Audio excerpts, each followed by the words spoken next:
Hello friends, welcome to the GS foundation. GS foundation के इस online platform पे आप सभी का भरपूर स्वागत है।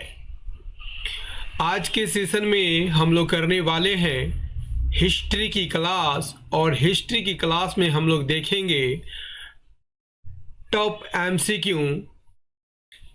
किस एग्ज़ाम के लिए सेशन बनाया गया है? सभी एग्ज़ाम के लिए सेशन बनाया गया है। चाहे आप किसी भी एग्ज़ाम की तैयारी कर रहे हो, ये सेशन आपके लिए खास होने वाला है।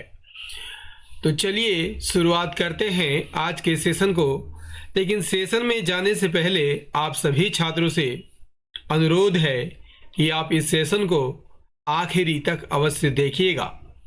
यदि वीडियो अच्छी लगे तो इसे लाइक कर दीजिएगा, इसे अपने दोस्तों के साथ शेयर कर दीजिएगा। और यदि आप भी इस चैनल पर नए हैं और अभी तक चैनल को सब्सक्राइब नहीं किया है तो ज़रूर सब्सक्राइब कर लीजिएगा। चलिए शुरुआत करते हैं आज के सेशन को।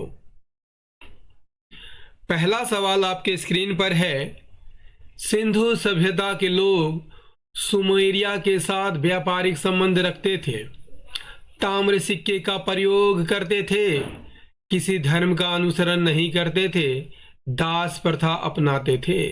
सिंधु घाटी के लोग सुमेरिया के साथ व्यापारिक संबंध रखते थे। ऑप्शन ए यहाँ पर सही आंसर हो जाएगा।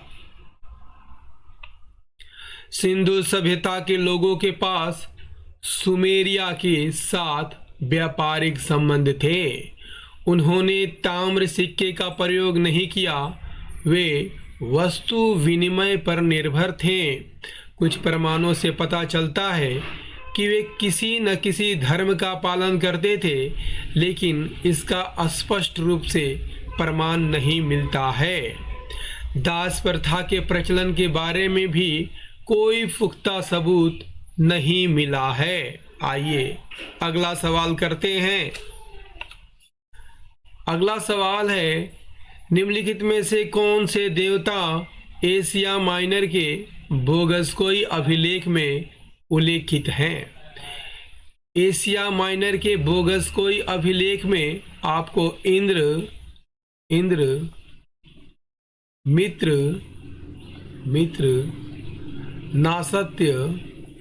नासत्य और वरुण देवता का उल्लेख है। राइट आंसर हो जाएगा ऑप्शन बी, इंद्र, मित्र, नासत्य और वरुण।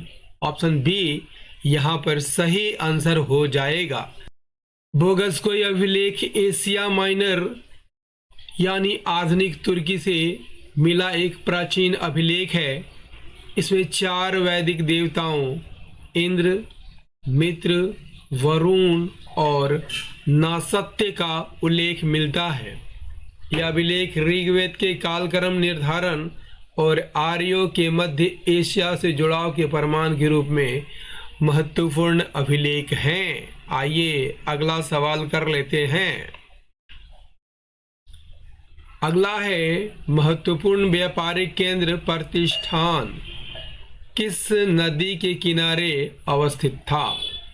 कावेरी, गोदावरी, कृष्णा या नर्मदा? IAS 1996 का सवाल है। सही आंसर हो जाएगा, प्रतिष्ठान गोदावरी नदी के तट पर स्थित था।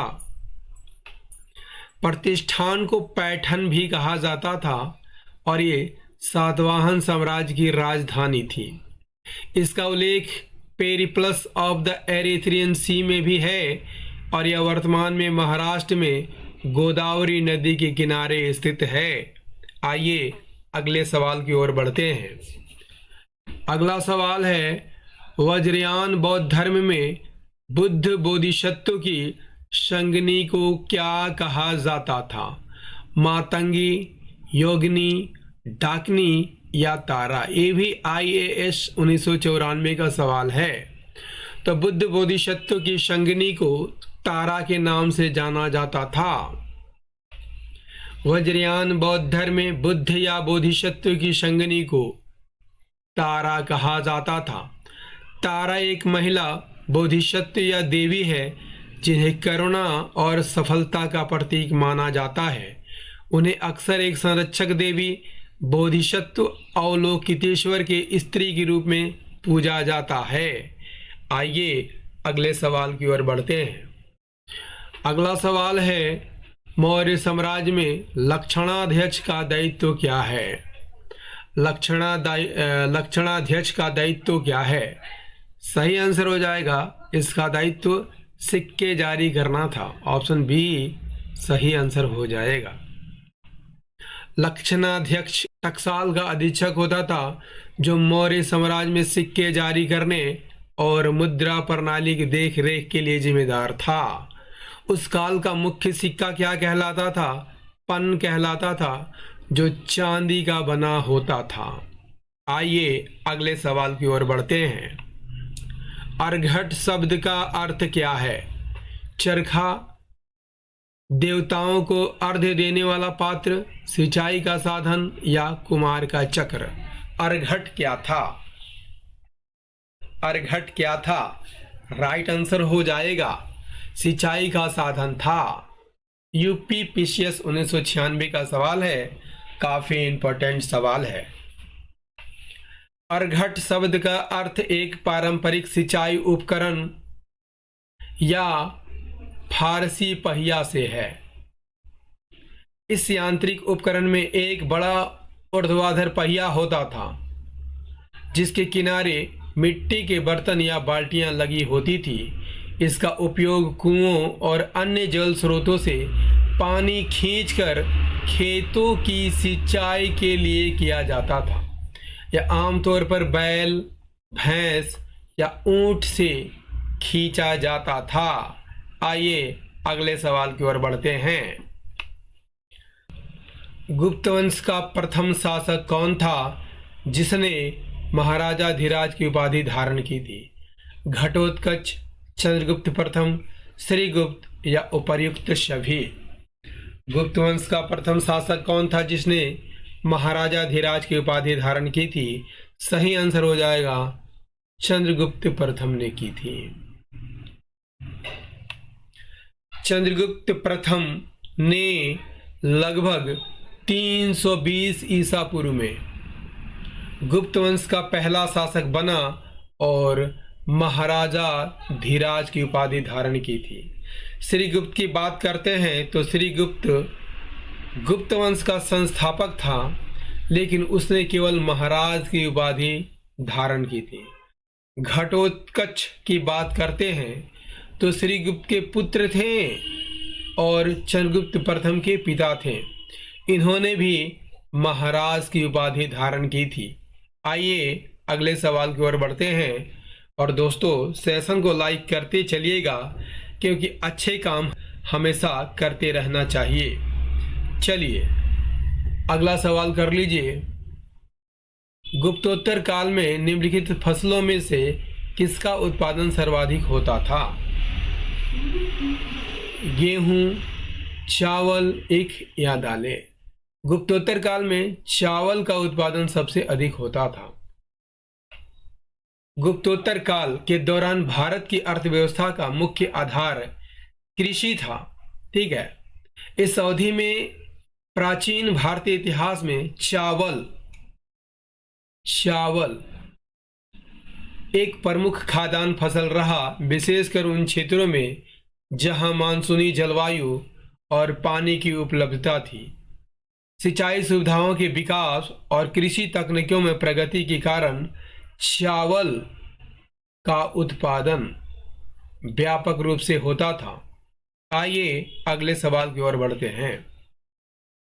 नेक्स्ट है, पल्लव शासक सिंह विष्णु ने किसे परास्त कर अवनी सिंह की उपाधि धारण की थी?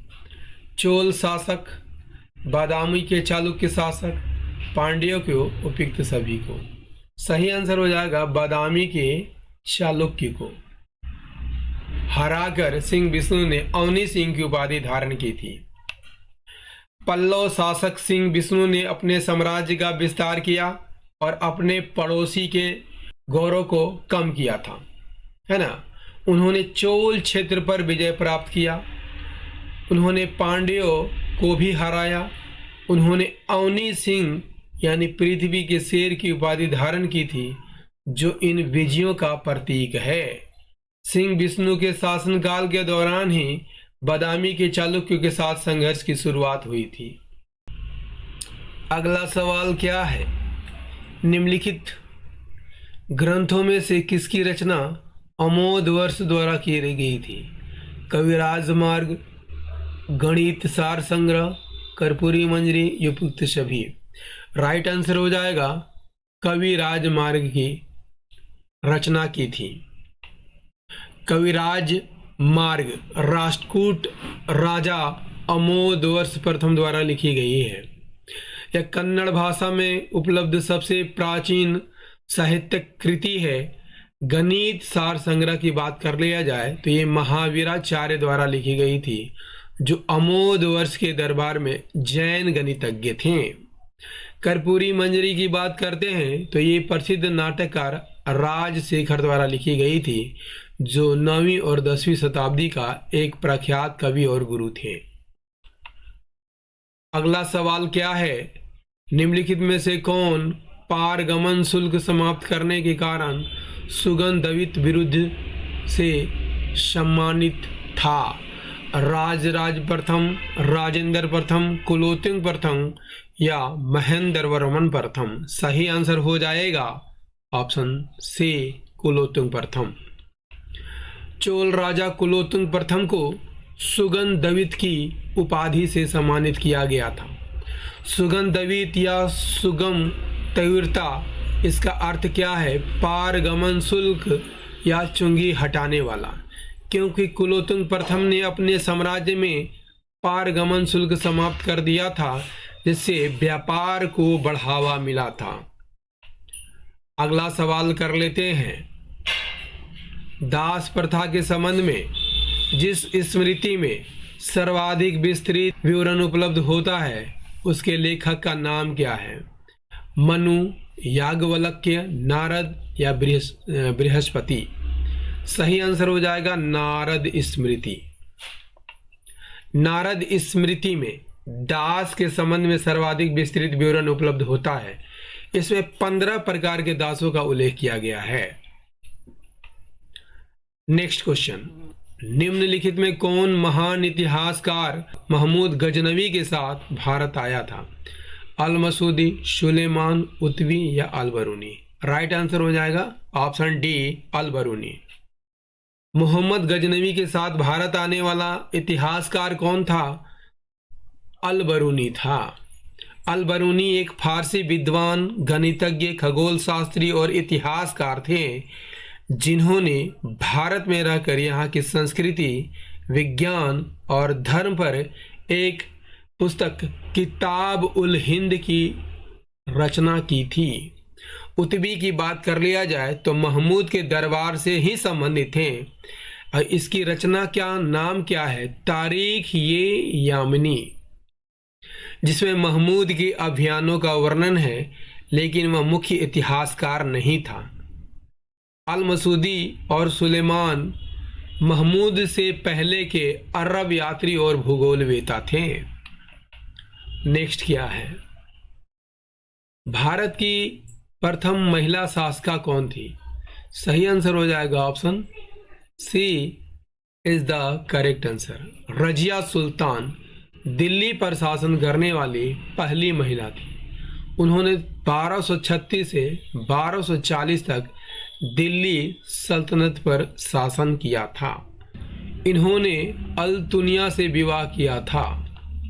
अल-तुनिया से विवाह किया था और इसकी हत्या कैथल के समीप डाकुओं द्वारा कर दी गई थी। डाकुओं द्वारा कर दी गई थी।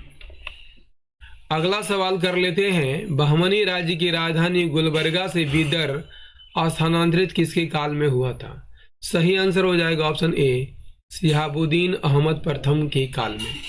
बहमनी साम्राज्य की राजधानी पहले कहाँ थी? गुलबर्गा थी, और गुलबर्गा से बीदर का राजधानी स्थानांतरण शिहाबुद्दीन अहमद प्रथम के समय में 1435 में हुआ था।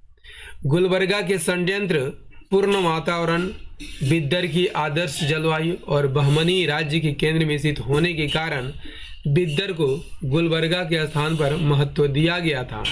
राजधानी परिवर्तन के बाद शहाबुद्दीन अहमद प्रथम ने साम्राज्य की इस नवीन राजधानी को मुहम्मदाबाद नाम दे दिया था। दोस्तों, इतिहास का ये सेशन आपको कैसा लगा कमेंट करके ज़रूर बताइएगा। यदि सेशन पसंद आया हो तो एक लाइक कर दीजिएगा, इसे अपने दोस्तों के साथ शेयर कीजिएगा।